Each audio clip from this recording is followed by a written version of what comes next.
अस्सलाम वालेकुम नाज़रीन। इस किस्त के आगाज़ में काई कबीले का ढोल बजता है। काई कबीले के लोग एक लाश को उठाकर ला रहे थे जिसे वो अर्तुगरुल की लाश समझ रहे थे। बमसी भी ढोल की आवाज़ सुनकर बाहर आ गया था। बमसी हफ्सा से पूछता है, इस दफ़ा झंडे में लिपट कर किसको लाया जा रहा है? हफ्सा कहती है, बमसी तुम अंदर चले जाओ। लेकिन बमसी अपना हाथ छुड़ाकर उस तरफ भागने लगता है और धुआंधार के सामने जाकर पूछता है, इसमें कौन है? लाश को नीचे रख दिया जाता है।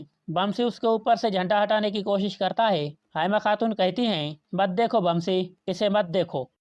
बमसी हल्का सा देखकर समझ जाता है कि लाश को जला दिया गया है। सब लोग बुलंद आवाज में रोने लगते हैं। बमसी को यकीन नहीं आ रहा था कि अर्तुगरुल अब इस दुनिया में नहीं रहा।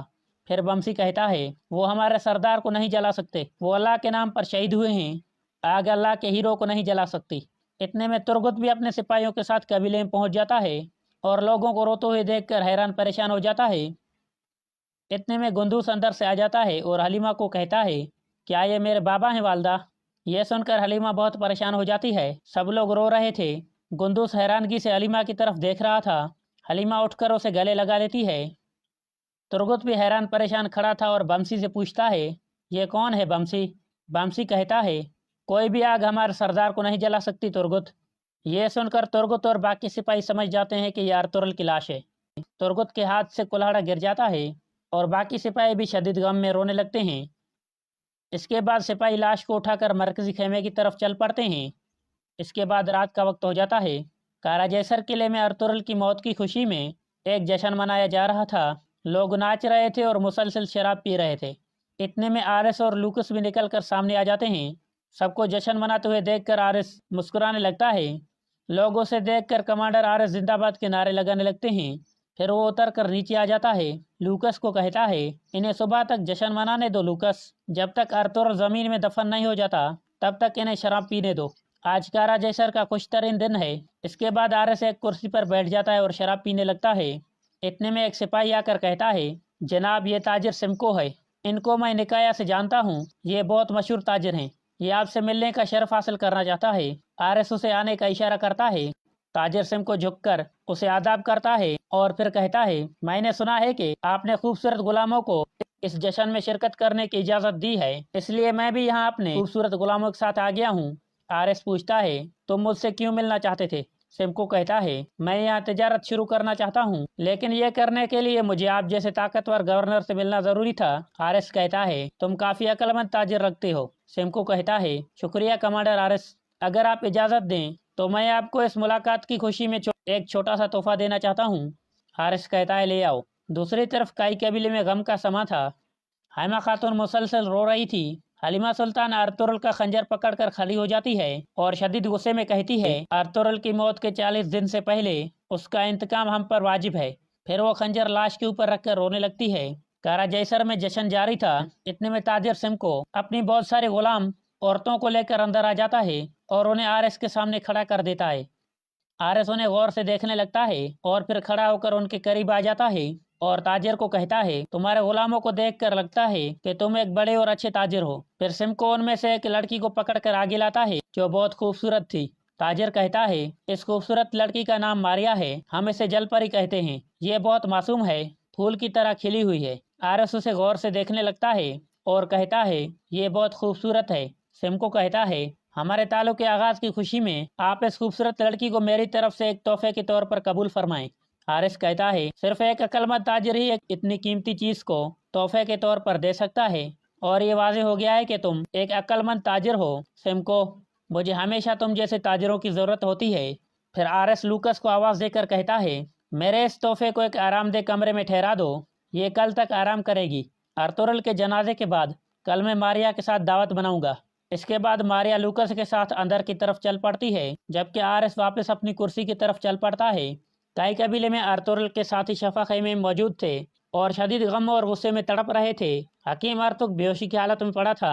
बमसी कहता है, वो हमारे सरदार को कैसे जला सकते हैं? फिर बाकी सिपाही कहते हैं, अब हम अर्तुगरुल साहब का इंतकाम लेंगे। तुरगुत कहता है, अब अर्तुगरुल साहब के इंतकाम के अलावा कुछ और सोचना हराम है।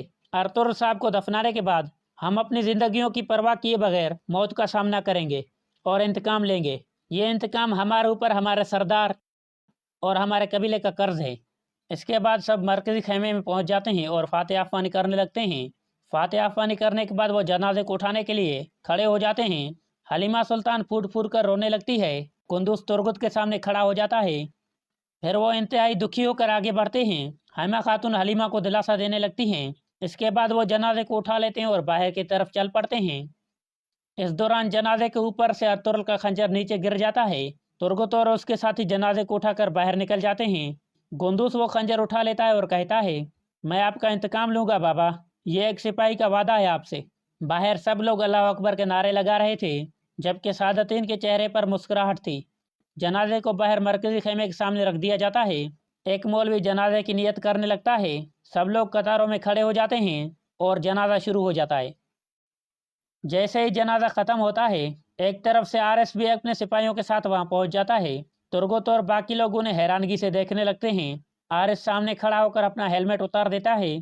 तुर्गुत जनाजे के पास खड़ा होकर पुरजोश अंदाज में कहता है, अर्तुगरुल साहब, मैं कसम खाता हूँ, अगर हम आपका इंतकाम ना ले सके तो हमारी तलवार टूट जाए और हमारे खून में डूब जाए। फिर ये अल्फाज बाकी सब सिपाही भी बार बार दोहराते हैं और अर्तुगरुल के इंतकाम का अहद करते हैं।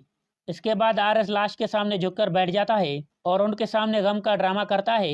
फिर वो खड़ा होकर धुंधार से कहता है, मैं एक हमसाये के तौर पर यहाँ आया हूँ, मुझे आपके नुकसान का अफसोस है। अर्तुगरुल साहब एक बहादुर जंगजू थे और एक शानदार कमांडर थे।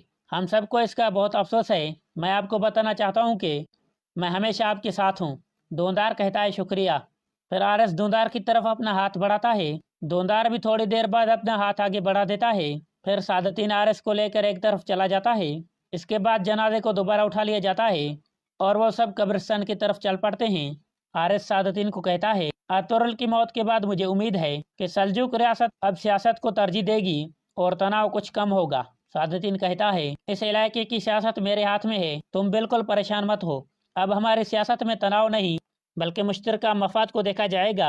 आरएस कहता है, ये सुनकर मुझे बहुत खुशी हुई अमीर सादतीन, मैं भी सियासत का फल खाना चाहता हूँ। सादतीन कहता है, वो फल अभी तक पककर तैयार नहीं हुआ, थोड़ा सब्र करो और मेरे इशारे का इंतजार करो। इसके बाद वो भी कब्रिस्तान की तरफ चल पड़ते हैं। कुछ देर बाद सब लोग कब्रिस्तान में पहुंच जाते हैं और मरहूम को जमीन में दफन कर दिया जाता है। कुंदूस अर्तुगरुल की टोपी कब्र के ऊपर रख देता है।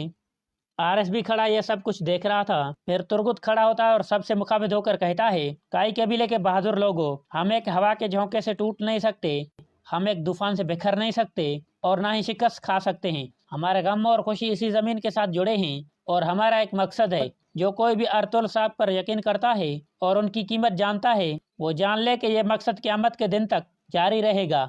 अर्तुगरुल साहब के चाहने वाले अब इकट्ठे हो जाएं, क्योंकि अब इंतकाम का वक्त है। आँख के बदले आँख और दांत के बदले दांत। इसके बाद एक मंजर सामने आता है। काई कबीले के मरकजी खेमे में एक बच्चा पड़ा हुआ होता है। इतने में अर्तुगरुल अंदर दाखिल होता है। अर्तुगरुल उस बच्चे को देखकर मुस्कुराने लगता है और फिर उसे उठाने के लिए नीचे होता है। इतने में चारों तरफ बहुत से लोग अपने झंडे उठाए खड़े हुए होते हैं। अर्तुगरुल उनको हैरानगी से देखने लगता है और फिर पूछता है, आप कौन हैं? एक आदमी आगे आकर कहता है, हम ओवस खानदान के बोस कबीले से हैं। आपको मुबारक हो अर्तुगरुल साहब, ये चमकता हुआ बच्चा आपका बेटा ओस्मान है। ये सुनकर अर्तुगरुल मुस्कुराने लगता है। वो आदमी बच्चे के पास कुरान पाक रखकर पीछे हट जाता है। फिर दूसरा आदमी आगे आकर अपना तारुफ कराता है और बच्चे के पास एक तीर कमान रखकर पीछे हट जाता है। अर्तुगरुल नीचे होकर बच्चे को उठाने लगता है तो वहाँ खड़े लोग तब्दील हो जाते हैं। एक आदमी कहता है, हम ओवस खानदान के ओजक कबीले से हैं। आपको मुबारक हो अर्तुगरुल साहब, ये चमकता हुआ बच्चा आपका बेटा ओस्मान है। फिर वो आदमी एक तलवार उस बच्चे के पास रख देता है। फिर एक और आदमी आगे आकर कहता है, अर्तुगरुल साहब, आपका बेटा जो फतवात लेकर आएगा वो आपके हाथ में है।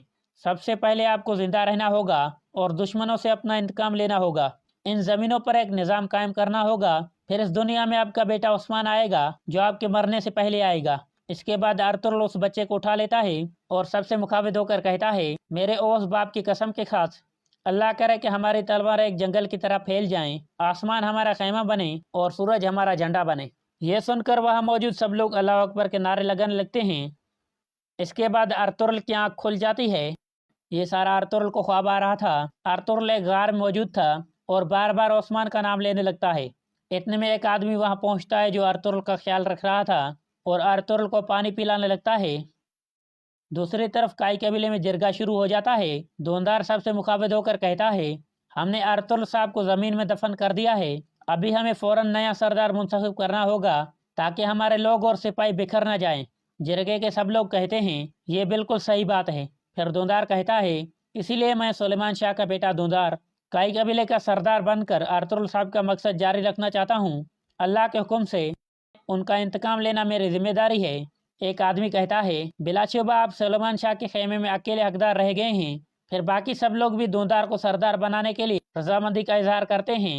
हाइमा खातून कहती हैं जिरगे के लोगों की रजामंदी के बाद अब हमें ज़रूरी रिवायात पूरी कर लेनी चाहिए।